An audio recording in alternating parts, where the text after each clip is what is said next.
Europe held its breath. A single day would decide everything. The continent's future balanced on a knife edge. Its fate hung in the damp, heavy air of a Belgian field. One man, an emperor, returned from exile. He sought to reclaim his lost glory and reshape the world in his image. Napoleon Bonaparte, the master of war, poised to unleash his final desperate gambit. He had escaped his island prison. He had rallied an army. Now he faced the combined might of his enemies. The stakes were impossibly high. Victory meant restoration of his empire. Defeat meant the end of an age. The world watched. The world waited. Opposing him, Arthur Wellesley, the Duke of Wellington. A man of iron will. A commander who had never been defeated by Napoleon's forces. His army was a patchwork of nations. British redcoats, stoic Germans, determined Dutch, Belgians, outnumbered and weary, but they held the high ground. Marshal Blücher, Marshal Forwards, was racing against time. The battle began not with a grand charge, but with a focused, brutal assault. Around 11:30 a.m., the quiet was shattered by the roar of French cannons. A diversionary attack, commanded by Napoleon's own brother, Jérôme, was launched against the Château of Hougomont on Wellington's right flank. What started as a feint quickly escalated into a battle within the battle. Thousands thrown against the farmhouse, its gardens, its orchard. The fighting was savage and intimate. Men battled with bayonets, musket butts, bare hands. While Hougomont burned, Napoleon prepared his main assault. He unleashed the Grand Battery. 80 cannons were massed together. For over an hour, they pounded the Allied center. The air filled with the deafening thunder of artillery. Iron balls screamed through the air, tearing gashes in the Allied lines. Wellington ordered his men to lie on the reverse slope, hidden from French view, a simple, brilliant tactic that saved thousands. They lay in the mud, listening to iron passing just feet above their heads, waiting for the infantry assault. Then they came. At around 1:30 p.m., 18,000 under Marshal d'Erlon advanced. Drums beat, eagles glittered. They expected to find a broken line.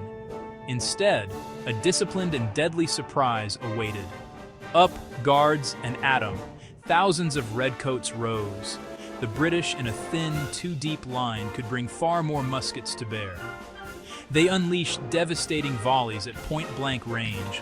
The effect was catastrophic. Wellington's heavy cavalry struck. d'Erlon's corps broke, fleeing in chaos. The fight for Hougomont raged all day, a vortex of violence that sucked in more and more troops. Napoleon fed thousands into the attack. Wellington fed in just enough to hold it, recognizing its vital importance. At a critical moment, the gates smashed open, a desperate struggle. Then MacDonald and a handful forced it shut, trapping the French inside. In the center stood La Haye-Sainte, commanding the heart of Wellington's position, a weathered brick wall with musketball pockmarks. A few hundred of the King's German Legion held for hours against overwhelming odds. Their superior rifles picked off French officers and gunners. Ammunition ran low. Pleas for resupply went unanswered in the chaos. They scavenged cartridges from the dead and wounded, then fought with bayonets alone. A howitzer arrived and blew a breach. Fresh infantry stormed in. Without ammunition, the defenders could not hold them back. The farm finally fell. It was a major blow. The French gained a foothold, moved cannons forward, and blasted squares with canister and grape shot. Wellington's center wavered. An aide asked for orders. The Duke replied, "There are no orders. We will stand and die here." The stage was set for the Emperor's last gamble. With Wellington's center weakened, the French cavalry saw their chance. Under Marshal Ney, they launched one of the greatest cavalry charges in history. Armored cuirassiers, lancers, dragoons. They thundered up the slope, breastplates shining as the ground shook. An avalanche of men in steel aimed at the heart of the Allied army. An Allied officer murmured, "Here comes the thunder." Wellington was ready. He ordered his infantry to form squares, shoulder to shoulder, 4 ranks deep, front rank kneeling with bayonets angled out. The French cavalry charged. They could not break the human fortresses. Horses refused a wall of steel. They fired pistols and slashed with sabers, still no penetration. British infantry fired controlled volleys. For nearly 2 hours, wave after wave slammed the squares. Mud churned with blood. The cavalry grew exhausted, and they had no infantry or guns to support them. Ney had 4 horses shot from under him. Magnificent, but it failed. The British squares held. As the sun dipped, dark columns appeared on Napoleon's right. The Prussians. Blücher had arrived. Now it was all or nothing. He turned to his last reserve, the Imperial Guard, elite veterans who had never been defeated. Vive l'Empereur! As they advanced, hope rippled through the French lines. The Guard moved. The battle would be won.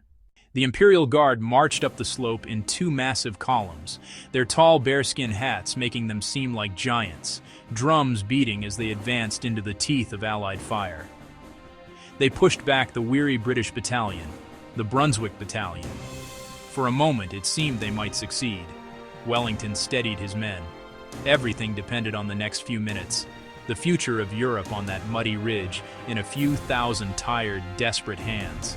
Then, the turning point. The Guard crested the ridge and met a fresh, unseen force.